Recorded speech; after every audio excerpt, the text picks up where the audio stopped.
Centers are being rerouted. Those comms are down, so calls are being answered, and teams and the people that are calling are being noted, and then those local first responders will deploy as soon as it's safe to do so. Now, obviously, local responders can make decisions, but by and large, until the storm passes, they are not going to go into a situation for rescue and put their own folks at risk. And so we know that there are folks who are in the really high risk zone A evacuation zones who did not evacuate.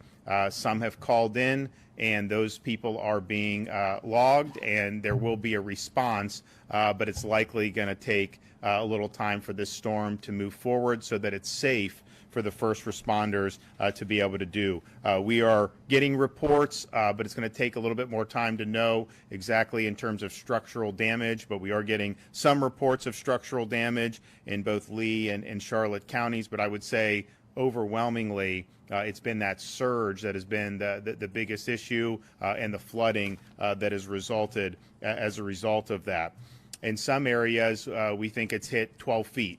Now, it is our meteorologists' view that the storm surge has likely peaked and will likely, be less in the coming hours than it has been up to this point. But we know that this has been a big storm, and it's done a lot of damage as it is. It is going to continue to move through the state of Florida. You're going to see hurricane force winds in places in central Florida, perhaps. It's clearly a very strong tropical storm all the way until it exits the Florida Peninsula in the Atlantic Ocean. There are, as much as we're focused on Southwest Florida, very important, obviously, when you have a storm of this nature.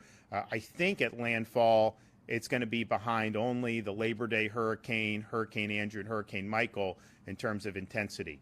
I think we're going to end up seeing that. It may end up being a Category 5, but at a minimum, it's going to be a very strong Category 4 that's going to rank as one of the top 5 hurricanes to ever hit the Florida Peninsula. So that damage is ongoing. It's very, very important. But the fact is, there's going to be damage throughout the whole state, and people in other parts of the state, be prepared for some impacts. And you are seeing counties in different parts of the state issue evacuation orders.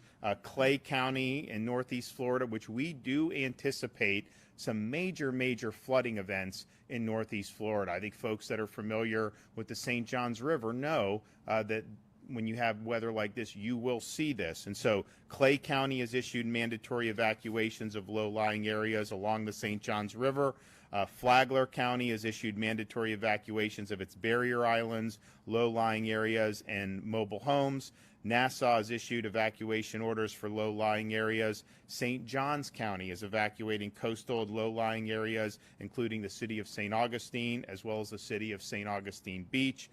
Putnam County has recommended evacuation for low-lying areas and areas that have a history of flooding, and Sumter County is advising evacuations of mobile homes. And so those are places that are hundreds and hundreds of miles away from the initial impact in Southwest Florida, and yet they are having to evacuate folks that are living in vulnerable areas.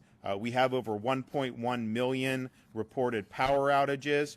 Now, there are crews that are still working outside of Southwest Florida, but just understand that number is going to grow. You're going to see more power outages as this storm moves through the center part of our state and before it exits into the Atlantic coast.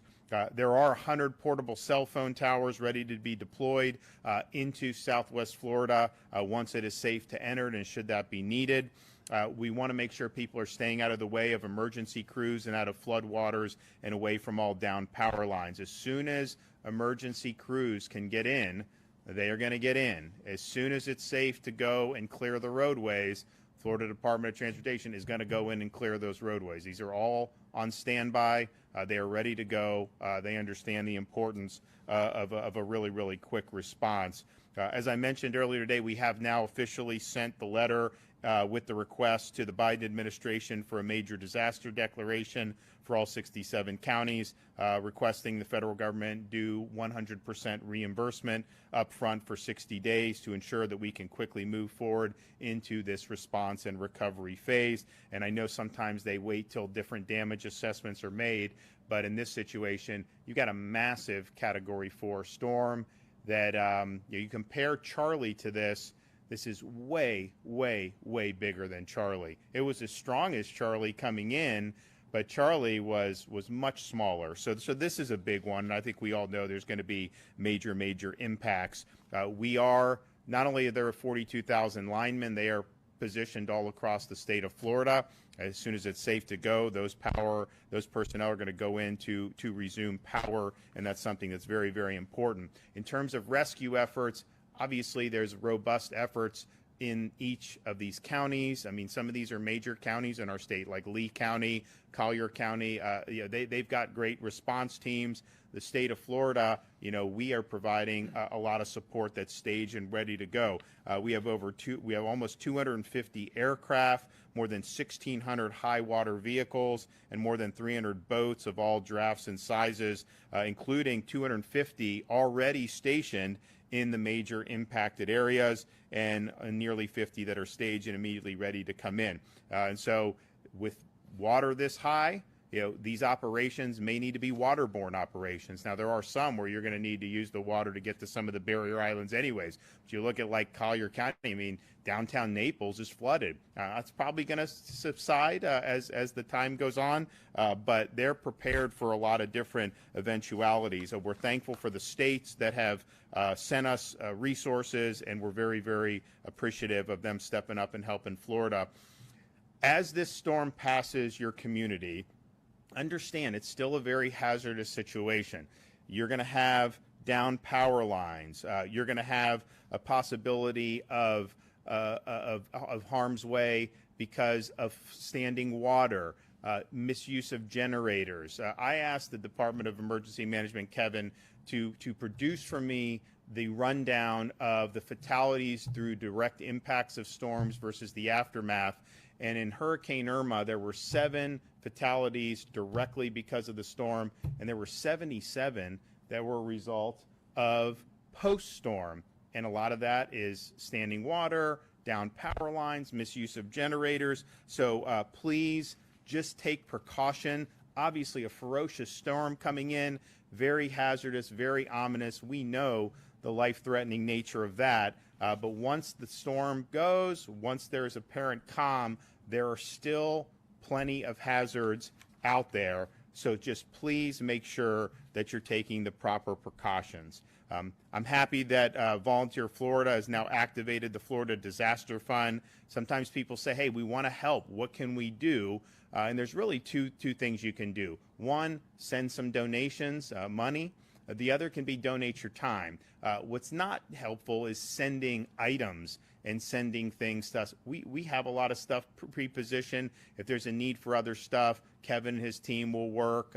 FEMA, all these other groups can work to provide that. But if you provide money to some volunteer organizations and charity groups, they can make a big impact in people's lives. And if you're willing to volunteer your time, there's going to be ways you can be put to work, because there's going to be a lot of people that are going to need help on the back end of this thing. So if you want to contribute, you can go to floridadisasterfund.org or text disaster to 20222. For those who want to come and volunteer, we have an official volunteer portal at Volunteer Florida, www.volunteerflorida.org, to find volunteer opportunities. This storm is doing a number on the state of Florida. It is going to continue to move through this state today and through much of tomorrow, and there's going to continue to be a number of adverse effects. I can tell you that as soon as it moves beyond Southwest Florida, you're going to see a massive surge of personnel and supplies to be able to help those who are in need, get people back on their feet, and help to rebuild those communities. Kevin? Yes, sir. Thank you, Governor. I think everybody should know that the governor is extremely committed to being involved in this response, and he was here with me till late last night, and he was here with me early this morning, and he has not been anywhere but very near me the entire time. So, Governor, thank you so much for your leadership in that area. I mean, it means a lot to me, and it means a lot to the leadership. As the governor said, Hurricane Ian has made landfall this afternoon as a Category 4. Winds of 155 miles an hour. I'm not going to read all the statistics that the governor has mentioned, but I'll bring a couple of new ones here. 1,100 resource requests have been we've received 1,100 resource requests. We have fulfilled 900 of those. Again, the difference of the 200 is stuff that we just cannot get out on the road right now. We're working as quickly as possible to address those needs. We have well over 200 shelters open. We have 42,000 restoration personnel. We literally have, with first responders across the state and additional ones coming in, there's well over 10,000 responders statewide ready to do stuff.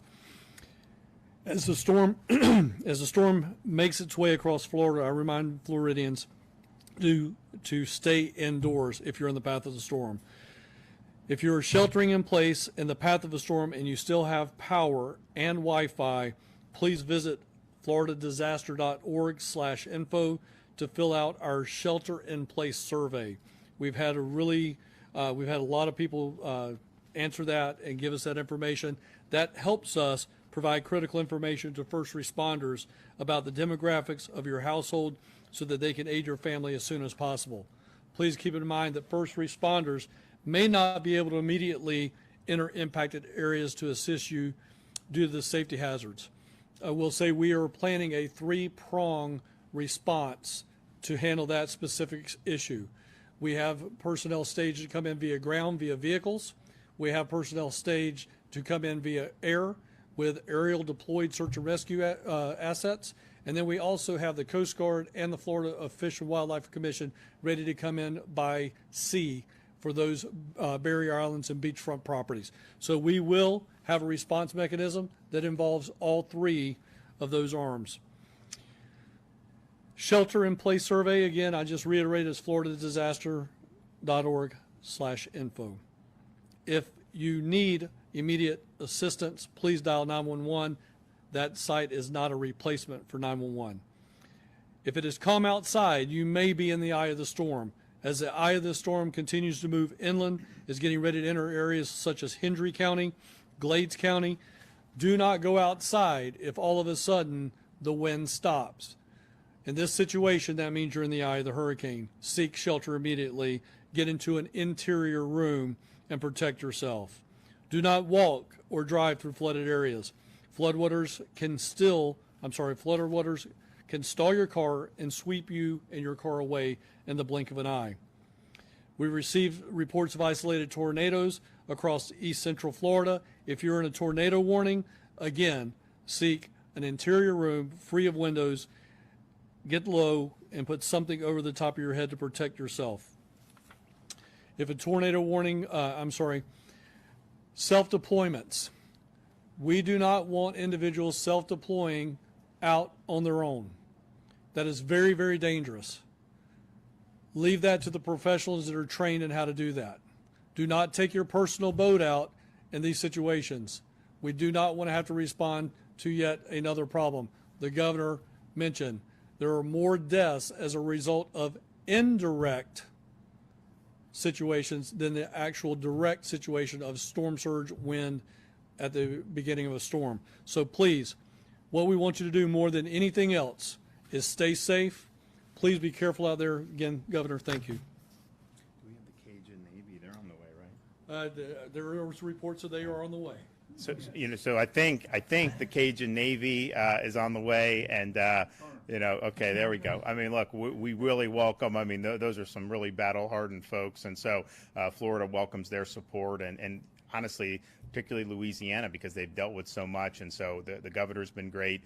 And look, we've got a long way to go before this storm exits the state, and there's going to be a lot of need to get into these communities, particularly in Southwest Florida, and offer the immediate assistance. But I do think the 3-pronged strategy, we're going in by ground, air, and by sea, means that all hands are on deck. And there's going to be people that are going to be in harm's way. And what I've said is the folks were told in these areas of the hazards.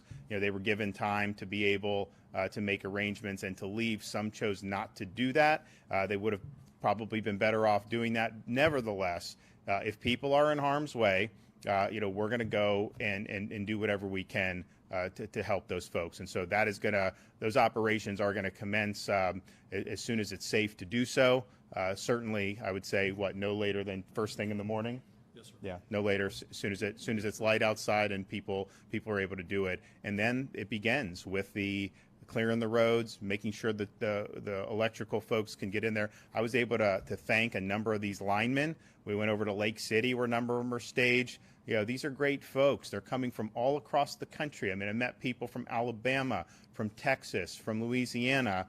They're all coming to Florida. When we were driving back to Tallahassee from Lake City, I saw this beautiful sight of all these electrical vehicles coming where they had all the electrical equipment on. And these are folks that are going to help put people's power back on. It was just a procession of them. So we talked about 42,000. I'll bet you after today there's probably going to be significantly even more. So you really are seeing just a great logistical effort to put all hands on deck in this response.